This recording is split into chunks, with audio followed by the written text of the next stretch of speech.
Bienvenidos a Directo al Súper, un programa de televisión grabado en vivo en supermercados ecológicos. Hoy nos hemos venido a Madrid, estamos en Espacio Orgánico, el lugar idóneo para continuar con esta experiencia itinerante dirigida a todos aquellos a los que nos gusta comer bien y consumir de forma responsable. Y recuerda, esto es más que un programa de televisión, esto es una comunidad y se llama Directo al Súper. Hoy en Directo al Súper os enseñamos a hacer un postre fácil y muy rico de la mano de Marisa Fernández. ¿Gluten sí o gluten no? Esa es la cuestión que nos aclarará Ana Estellés en Somos lo que comemos. ¿Qué tal si nos calentamos con una sopa medicinal ideal para este tiempo? Nuestra amiga Virginia nos prepara una que nos vendrá de perlas en los días de frío.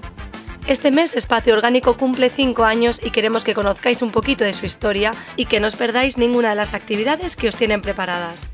¿Qué te parece el menú? ¿Te apuntas? Pues quédate con nosotros. Comienza Directo al Súper. Ahora que estamos en temporada de higos, os voy a enseñar una receta rica, fácil, sin gluten y sin azúcar. Todo eso. Vamos a ver, los ingredientes que vamos a necesitar son estos higos de temporada maravillosos, que si no los tenéis frescos, los podéis, por ejemplo, cuando llega el invierno, lo que podéis hacer es utilizarlos secos. Para ello lo único que tendréis que hacer es hidratarlos, Cogéis los higos, los laváis, los ponéis un poquito de agua y los hidratáis. Y podéis hacer exactamente la misma receta. Ahora vamos a aprovechar que están frescos y los vamos a utilizar. Vamos a utilizar también, por supuesto, avena con calcio de Amandín, que os la recomiendo porque sabéis que los productos de Amandín son especialmente buenos por la calidad que tienen. Yo soy una fan de Amandín. Vamos a utilizar también agar-agar, un poquito de sal, agar-agar, coco y cacao. Cacao natural, no chocolate, ¿vale? Cacao natural. Y con eso vamos a hacer una receta rica, ya veréis. Lo primero que vamos a hacer es pelar nuestros higos. Hay veces que los higos son de estos que llaman de cuello blanco, que son muy finitos y entonces tienen una piel muy fina, pero si son así como estos, lo que vamos a tener que quitarles un poquito la piel. Buscaremos también higos que sean lo más maduros posibles. Cuanto más maduros, más dulces, y es lo que queremos conseguir, no tener que utilizar ningún tipo de edulcorante. Entonces, vamos a pelar. Yo he calculado unos 250 gramos de higos ya pelados. Los vamos a cortar así en trocitos, ¿vale? Directamente en la cacerola. Sin nada de agua, como estáis viendo no voy a añadir nada de agua. Simplemente los higos. ¿Por qué no le añadimos nada de agua? Pues porque nosotros cuando cocinamos una fruta con agua, lo que vamos a hacer es que pierda el dulzor. Y por ello necesitamos que salque el propio dulzor y el propio azúcar de la fruta. Cuanto más tiempo los dejemos, más dulce nos va a quedar el postre. Pero también cuidando eso, de que no se nos quemen, Si veis que tienen poco agua los higos, que no están muy maduros, podéis añadirle un culín de agua, ¿vale? Solamente un poquito abajo. Pero si no, ya os digo que prefiero que no le añadáis absolutamente nada de agua. Otra forma también de ayudar a que saque el agua la propia fruta es añadiéndole un pelín de sal. Igual que hacemos con la cebolla. Cuando vais a pochar, por ejemplo, cebolla y la vais a caramelizar, le añadís una pizquita de sal y vais a ayudar a que todos los azúcares y todo el agua de la cebolla salga. Pues con la fruta va a pasar lo mismo. Mirad, voy a dejar aquí 2 trocitos para decoración, ¿vale? Y el resto aquí dentro. Ponemos el fuego, primero a fuego fuerte y después a fuego lento, ¿vale? Y eso sí, lo que os decía, una pizca de sal para ayudarles a sacar el dulzor. Tapado, importante, si no todo el vapor se nos va, tapadito aquí. Lo vamos a dejar fuerte y luego lo bajamos. En cuanto veamos que la tapadera está caliente, lo bajamos. Y ya os digo, aproximadamente lo vamos a dejar unos 15 minutos. Nuestros higos ya se han cocinado, mirad, han quedado blanditos con su jugo, con el jugo que os había comentado. Entonces, seguimos con la receta añadiendo ahora el resto de los ingredientes. Lo primero vamos a medir medio litro de leche de avena con calcio de Amandín. Bueno, añadimos aquí un poquito de ese líquido, aproximadamente yo he añadido como un cuarto de litro, quizá un poquito más. Lo que quiero es que empiece a hervir rápidamente y vamos a añadirle, lo primero de todo, el agar-agar. El agar-agar le vamos a añadir una cucharadita rasa. Es mejor añadir el agar-agar en frío para que se disuelva bien, Y ahora le vamos a añadir 2 cucharadas soperas de cacao natural. El cacao, aquí hay 2 cucharadas soperas que ya lo hemos medido antes, ¿eh? Importante ahora que empiece a hervir, porque el agar-agar tiene que hacer su función. Bueno, esto ya está hirviendo y lo vamos a sacar inmediatamente, no hace falta que hierva más. Ya se cocinaron bien los higos. Entonces, mirad, he dejado aquí un poco de leche de avena de amandín y lo que voy a hacer ahora es añadir el preparado. Y ahora lo único que nos queda es empezar a triturar. Como veis, esto está líquido, pero en cuanto empiece a enfriarse se volverá una cremita. Lo vamos a añadir en esta copa y lo voy a llevar a la nevera para que veáis cómo queda. Dejamos enfriar y ahora volvemos.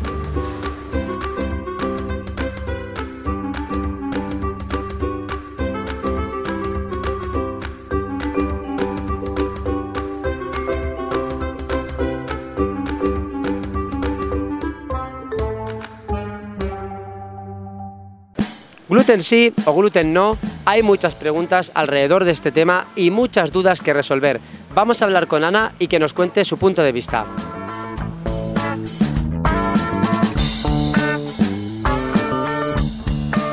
Ana, ¿qué es el gluten? Pues el gluten es la proteína que llevan algunos cereales, como por ejemplo el trigo, que es uno de los cereales más conocidos. Es la proteína, es una molécula que es proteína. Y una cosita, Ana, porque muchas veces se recomienda, hay muchos expertos que recomiendan que independientemente, por ejemplo, de que tú seas celíaco o no seas celíaco, eliminar el gluten. ¿Cuál es tu punto de vista? Pues no me parece para nada malo, porque sí que es verdad que en los últimos meses he leído cosas como que puede ser peligroso eliminar el gluten si no eres celíaco o eres intolerante, y no es para nada así. Es decir, mientras hagamos una alimentación saludable y variada con cereales integrales, etcétera, tenemos un montón de variedades de cereales que no contienen gluten de forma natural y además muy saludables, y no nos hace especial falta el gluten. O sea, que el gluten no tiene ninguna característica especial o terapéutica que nos ayude a algo en concreto, con lo cual no pasa nada para eliminarlo, no pasa nada si lo eliminamos de nuestra alimentación. De hecho, en algunos casos pues está muy indicado si presentamos ciertos síntomas y sospechamos que podemos ser intolerantes, y a veces si tenemos un intestino un poco dañado puede ser interesante quitarlo durante un tiempo, porque es una proteína que a veces nos cuesta digerir mucho, sobre todo la que lleva el trigo. Entonces, quitarlo durante algún tiempo para ayudar a sanar bien el intestino. ¿Hay diferentes grados de celiaquía y luego, o el que es celíaco, celíaca es celíaco, celíaca, y hay diferentes grados de intolerancia? Hay un poco de controversia con ese tema. Si eres celíaco, es verdad que puedes presentar una intolerancia. O sea, yo hago una distinción entre alergia al gluten e intolerancia. La alergia está mediada por un tipo de inmunoglobulinas, una parte del sistema inmune, diferente a las intolerancias. La diferencia fundamental a nivel práctico es que la alergia podemos decir que es cuando una persona presenta síntomas, al estar expuesto al alérgeno, presenta síntomas instantáneos y normalmente suelen ser graves o importantes, y en algunos casos incluso pueden comprometer la vida, tipo pues un shock anafiláctico, una falta de respiración severa, etc. Pero en las intolerancias, sin embargo, los síntomas suelen ser más a largo plazo, suelen ser no inmediatos.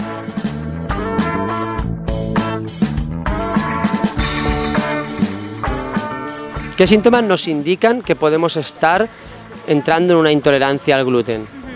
Pues pueden ser muy variados, pueden ser tan variados que a veces incluso no los relacionamos con algo como, pues eso, como una intolerancia al gluten. Desde, por ejemplo, síntomas más básicos como un hinchazón abdominal después de comer, o pues diarreas o estreñimiento, síntomas digestivos en general, o incluso regurgitaciones, acidez, etcétera. O incluso podemos irnos a síntomas más importantes, como incluso pueden estar provocando enfermedades o siendo parte de la causa de enfermedades inflamatorias, como por ejemplo una artritis, o incluso por ejemplo, cuando una persona no puede quedarse embarazada. Muchas veces eso podemos considerar también una intolerancia al gluten como parte de la causa de no quedarnos embarazados si no hay otro tipo de factor importante a simple vista, con lo cual puede influir sobre muchísimas cosas la intolerancia, y se puede presentar de muchas maneras. ¿Y qué fuentes principales o qué alimentos son los que principalmente llevan gluten? Pues el trigo, el kamut, la espelta, el centeno y la cebada. Esos son los que principalmente llevan gluten. Luego está la avena, que hay un poco de controversia con ese tema porque la avena naturalmente no lleva gluten, pero sí que lleva una proteína muy parecida al gluten, que es la avenina, y mucha gente que es intolerante al gluten o incluso celíaca no tolera muy bien tampoco la avenina porque físicamente son parecidas, molecularmente son similares. Y a veces también no se toma avena por el problema de contaminación cruzada. Por eso podemos encontrar en el mercado algunos productos como copos de avena o leche de avena que pone sin gluten, porque pues nos están certificando de alguna manera que al menos por contaminación no contienen gluten. Y luego, pues bueno, el resto de cereales, como por ejemplo pues la quinoa, el trigo sarraceno, el mijo, el amaranto, el tez, el arroz, el maíz, todos esos cereales no contienen gluten, o sea que tenemos un abanico enorme de posibilidades para tomar cereales diferentes y estar nutriéndonos. Además muchos de esos cereales, como la quinoa o el trigo sarraceno, son de una calidad nutricional muy alta. O sea. Y desde tu punto de vista, una persona que está sana, que a priori dices, bueno, no tendría necesidad de eliminar el gluten porque no es intolerante, ¿crees que aún así sería bueno quitarlo de la dieta? Pues depende. Yo lo que al menos sí que casi siempre recomiendo es al menos evitar el trigo. Porque el gluten, yo hace poco escribí en mi blog algo sobre el gluten y justo hablaba de esa cuestión, ¿no? Decía, le titulé el reportaje de gluten y no gluten, esa es la cuestión. ¿Por qué? Porque muchas veces confundimos el tipo de... Es más bien el tipo de alimento que el alimento en sí, me explico.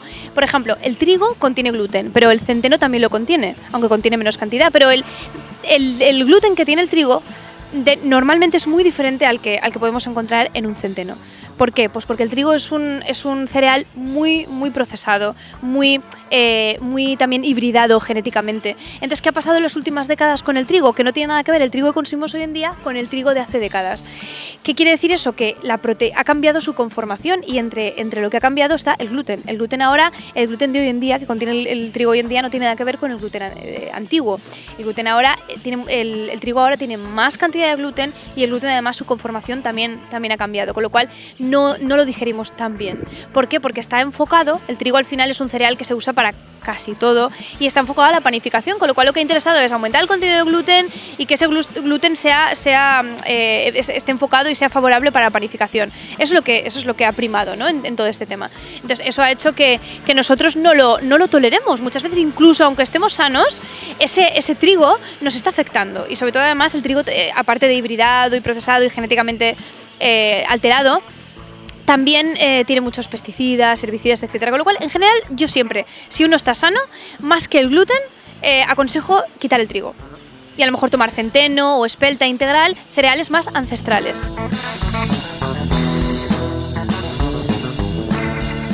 Y Ana, llevándolo a casos que quizá tengan ciertas particularidades, por ejemplo, el gluten o los niños o gente embarazada o personas mayores, ¿hay alguna particularidad a tener en cuenta?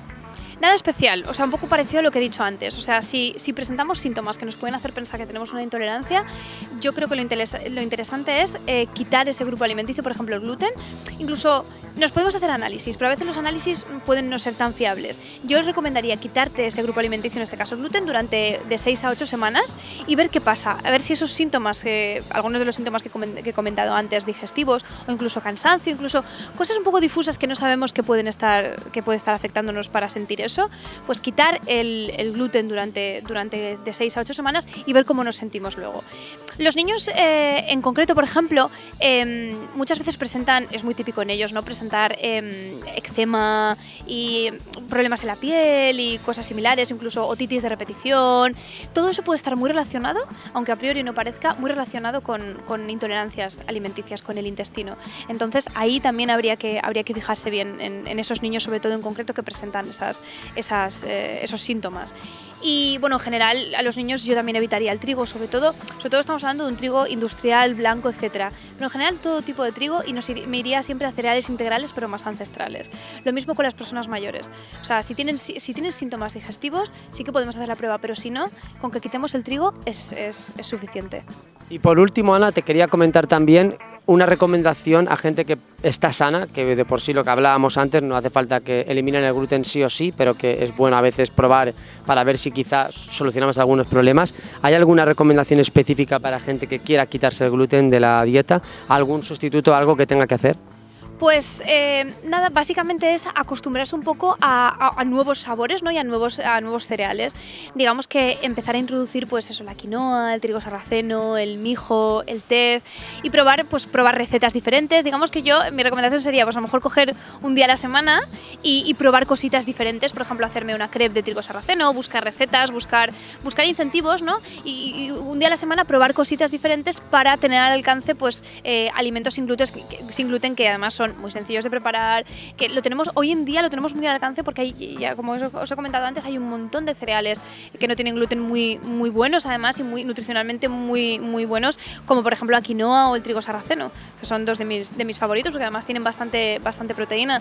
O sea que básicamente es dedicar un poquito la semana para investigar un poco, ¿no? Para como si estuviéramos en el laboratorio, hacer pruebas y acostumbrarnos poco a poco a introducir esos cereales a nuestra alimentación y al final todo es cuestión de costumbre, todo.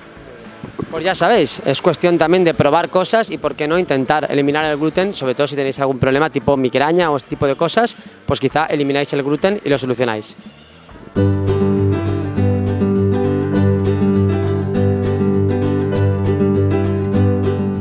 Hoy voy a hablarte de endulzar los alimentos.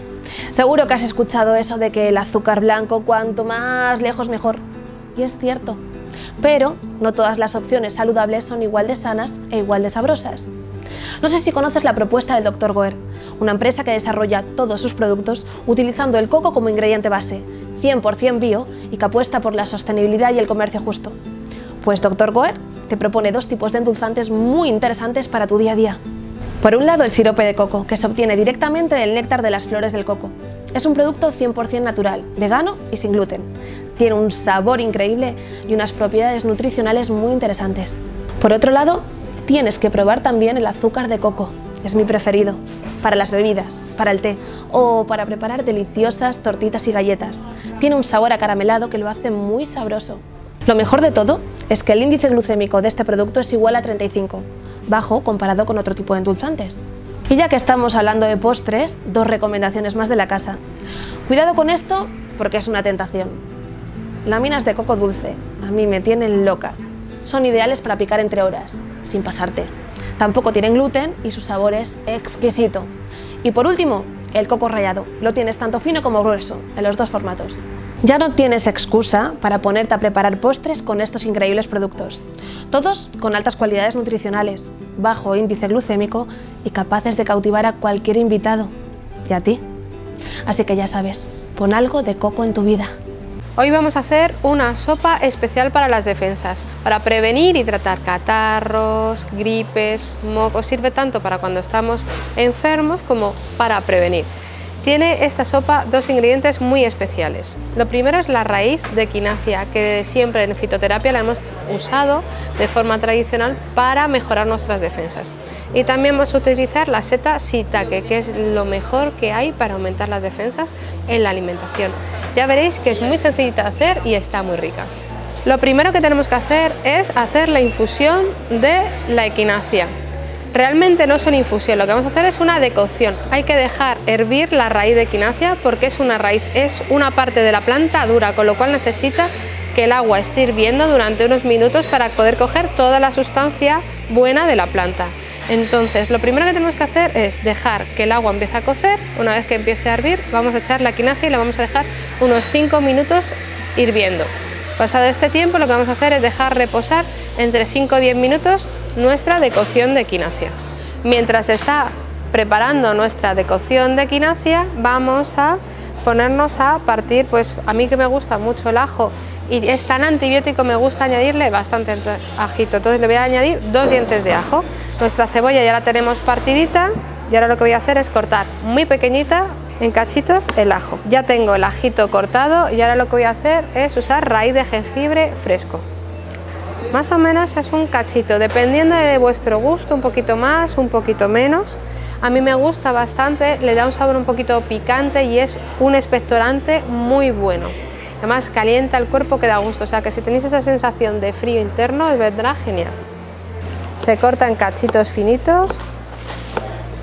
Una vez que lo tenemos bien cortadito, lo dejamos un momentito y vemos qué tal está nuestra infusión de equinacia. Nuestra decocción de equinacia ya está lista, entonces lo que voy a hacer es dejarla reposar Con cuidadito, lo voy a dejar reposar entre 5 o 10 minutos y mientras aprovecho para hacer el sofrito. Como una buena sopa necesita un buen sofrito, entonces lo que vamos a hacer en esta misma olla, vamos a hacer el sofrito y luego ya vamos a meter el caldo vegetal. ¿Qué vamos a necesitar? Aceite de oliva. Lo primero que vamos a echar es la cebolla, vamos a dejar que se dore un poquito y que se vuelva transparente y cuando esté transparente le añadiremos el ajo y el jengibre, porque si lo hacemos al revés, el ajo y el jengibre se van enseguida a quemar, ¿vale? Entonces primero la cebolla, luego el ajo y luego el jengibre. Me gusta mucho meterle mucha cebolla y mucho ajo porque los dos son grandes antibióticos, son antivirales también, con lo cual para la gripe, para el catarro y demás nos va a venir muy bien. Y encima son mucolíticos, eso significa que ayuda a eliminar el moco, la flema. Y luego además le vamos a meter el jengibre. El jengibre es un antigripal buenísimo, es muy bueno también para eliminar flema y encima nos calienta bastante el cuerpo y es digestivo, así que yo siempre os voy a animar a que le metáis en vuestra cocina diaria porque es súper bueno. Estos tres elementos van a hacer que la sopita sea bastante medicinal y si veis que tenéis mucho moco, mucha congestión, os diría que metáis una guindilla, que la metáis en el sofrito, la dejéis un poquito y luego la quitéis para que no pique mucho y ese efecto de la guindilla va a hacer que ese moco fluya bastante bien. Y ahora, con cuidadito, añadimos nuestra shiitake. Yo la tengo cortadita, pero os digo, en láminas queda preciosa. Y lo rehogamos un poquito, para que coja saborcito y así está más rico. Que no tenéis tiempo, no pasa nada. Echáis la shiitake, echáis el caldo y lo dejáis cocer. Pero así rehogado, queda más rico. Ya hemos rehogado un poquito nuestra shiitake, ¿vale? Vais a ver que huele súper bien. Y ahora le vamos a añadir caldo vegetal, caldo de pollo, el caldo que queráis. Yo voy a añadirle caldo vegetal, entre un vaso, 2 vasos, dependiendo de la cantidad que queráis.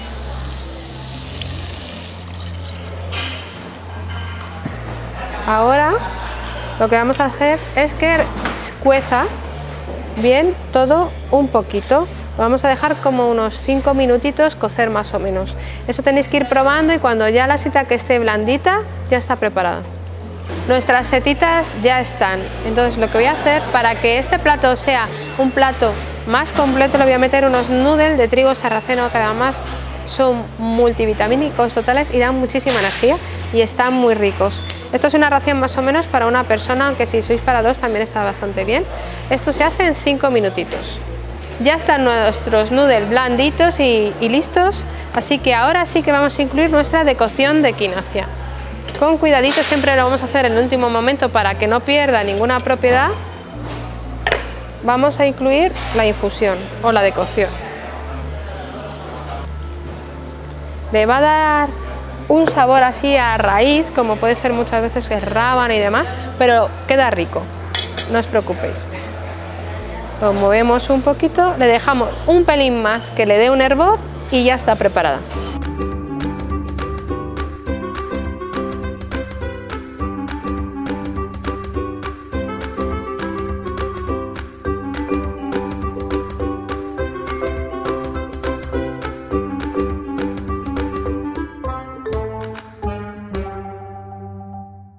Este mes de octubre celebramos el 5º aniversario de este espacio ecológico, este nuevo concepto de espacio ecológico llamado Espacio Orgánico aquí en Alcobendas, y qué mejor que charlar pues con el fundador, con Carlos López. Enhorabuena por este 5º aniversario, que se dice pronto, pero ya son 5 años, hace 5 años que abristeis este supermercado. Si te parece, vamos a dar una pincelada de lo que fue el pasado, el presente y, cómo no, lo que va a venir después, pero así a grandes rasgos, ¿qué conclusiones sacas a día de hoy? Pues hombre, en principio, pues la verdad es que estoy contento, realmente se ha consumado, se ha realizado una pasión, una idea que yo tuve en su momento y bueno, como colofón de mi final de vida, que al fin y al cabo a todos nos llega, pues la verdad es que estoy muy contento y muy agradecido. De alguna manera es un proyecto también que nace de una iniciativa personal, ¿no? De una motivación personal, que esto es muy importante y se nota cuando entras aquí. De hecho, aquí no solo encontramos un supermercado, tenemos varios espacios como es el Ecobar, el restaurante ecológico, y también charlas y diferentes conferencias y talleres como yoga, pilates, para ayudar a la gente al final a tener un estilo de vida saludable, que es lo que pretendéis. Sí, esa era la idea. Realmente mi idea, digamos, como concepto, era un poco en un mismo local poder aglutinar pues bueno, pues salud, conciencia y luego dentro, digamos, de eso hacer como otras actividades. Una lo que es el supermercado en sí, otra lo que es el bar-restaurante, y luego hacer un área de bienestar y terapias que culminara un poquitín, digamos, lo que es la sostenibilidad, la ecología, la salud, hacer un poco, bueno, pues un aglomerado, digamos, de esa pasión que uno tenía de hacer algo más por la sostenibilidad, la vida y el progreso personal, el desarrollo personal. Como bien decías, Carlos, tú montaste esto, empezaste pues hace 5 años, 2012, en plena crisis. ¿Qué fue lo más difícil? Si tú ahora recuerdas, porque siempre todo emprendimiento, todo negocio nuevo, pues siempre hay dificultades, ¿no? ¿A qué reto más mayúsculo te enfrentaste? Realmente yo, sobre todo, me acuerdo en aquellos momentos la crisis fue brutal, porque además, ¿qué ocurre? Aunque tuve apoyo por parte, digamos, de los estamentos municipales, el ayuntamiento y demás ayudó en su momento, realmente me costó muchísimo conseguir licencias, porque era un concepto donde realmente íbamos a aglutinar 3 actividades y no todo eso se desarrollaba o se veía como buenas maneras, y me costó realmente desarrollarlo. Y luego, evidentemente, la paciencia y el esperar, porque en algunos primeros momentos aquí se invirtió muchísimo dinero y esto es un negocio familiar, de alguna manera, salía todo de uno. Entonces, bueno, pues esa paciencia y esa perseverancia fue lo más difícil, porque había que aguantar hasta que realmente la gente pues viniera, ¿no? El concepto nuevo de ecología empezaba, también es verdad, ahora ya no es, a 5 años vistos se ha recorrido muchísimo, pero sobre todo en aquel momento, bueno, pues empezaba un poquitín a deslumbrarse la posibilidad, digamos, de comer más sano, de ver un poco más el devenir de lo que era la salud, y bueno, en aquel momento se veía menos. Como dices, ha habido un recorrido porque el sector ecológico pues en los últimos años está creciendo muy rápido, están habiendo también muchísimos más supermercados especializados en ecológico. ¿Cuál ha sido este desarrollo? ¿Cómo lo habéis vivido aquí? Bueno, evidentemente ayuda todo lo que es un poco el crecimiento, las ferias, el que la gente se esté dando cuenta de que realmente tiene que comer más sano, intolerancias de todo tipo, pero nosotros lo que sí hemos visto es que necesitamos el tiempo suficiente para empezar a demostrar al personal, a la gente que se acerca, que bueno, que no solamente es un proyecto, digamos, de salud como tal, sino que la agricultura ecológica, lo que es la parte, digamos, de ecología, de lo que es el producto ecológico, tiene algo más. Hay una conciencia, hay un generar ese tipo, digamos, de situaciones a todo mismo justas, como para que todos los integrantes de todo ese proceso realmente estén todos cobrando lo justo y demás. Por eso hay veces que, claro, cuando te comparan con el convencional, dices el ecológico y el convencional. Es que el convencional no es que tenga que ser, no es que el concepto de espacio ecológico o producto ecológico sea más caro, es que el convencional es demasiado barato. Hay algo ahí que no está funcionando bien. Muy bien, Carlos, también decir este mes, durante todo el mes de octubre, cada semana pues se van a celebrar una semana especial de algún tema de aquí de la tienda para celebrar este 5º aniversario, por ejemplo, la semana del Ecobar, la semana de los libros, la semana de la cosmética, donde el consumidor, el cliente, puede venir y tiene una serie de descuentos en estas semanas, y el colofón final será algo que a mí me gusta mucho y me parece muy bien que lo hayáis organizado, que es el 21 de octubre, es sábado, y hacen un mercado de productores bio. Van a estar aquí, creo que en la parte de fuera, van a estar aquí los productores, de algunos productos de los que se venden en la tienda, para presentar este producto y acercar el productor de verdad al consumidor. Se trata un poco también de darle participación. Realmente, algunas veces nos olvidamos del productor. El agricultor casi es el motor y sobre todo el alma de todo este tinglao, ¿no? Entonces, de alguna manera, es acercar en un mercadillo a los propios o algunos productores de cercanía principalmente, están un poco seleccionados, no todos han podido venir, pero sí es un momento de que también ellos le participen de sus ideas, sus historias, su pasión por lo que hacen y demás, y de alguna manera también agradecerles a ellos un poco en este aniversario el que estén con nosotros y hagan partícipe todo este proyecto. Y esto será, como os digo, el 21 de octubre aquí en Espacio Orgánico, en Alcobendas. Bueno, por último, como decías, Carlos, esto es un negocio familiar que empezó hace 5 años, pero ahora ya pues tú estás de alguna manera, llevas un tiempo delegando en tus hijos, que son los que van a tomar las riendas de este negocio y que lo van a mantener en el futuro.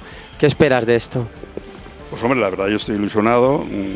Yo cuando monto esto, evidentemente como negocio familiar, pues hombre, no estaba tan presente los hijos como futuro, pero evidentemente, bueno, nosotros llevamos consumiendo ecológico hace muchísimos años, 20 o 30 años, entonces de alguna manera ellos también han vivido todo ese mundo, digamos, del ecológico, y luego además ellos están preparados, uno con máster en agricultura ecológica, con conocimientos empresariales y tal. De alguna manera, bueno, pues me alegra mucho que ellos de alguna manera sigan esta pasión que por mí fue, pero que realmente ellos son los partícipes y los que harán adelante todo este tema. Estoy muy contento con eso.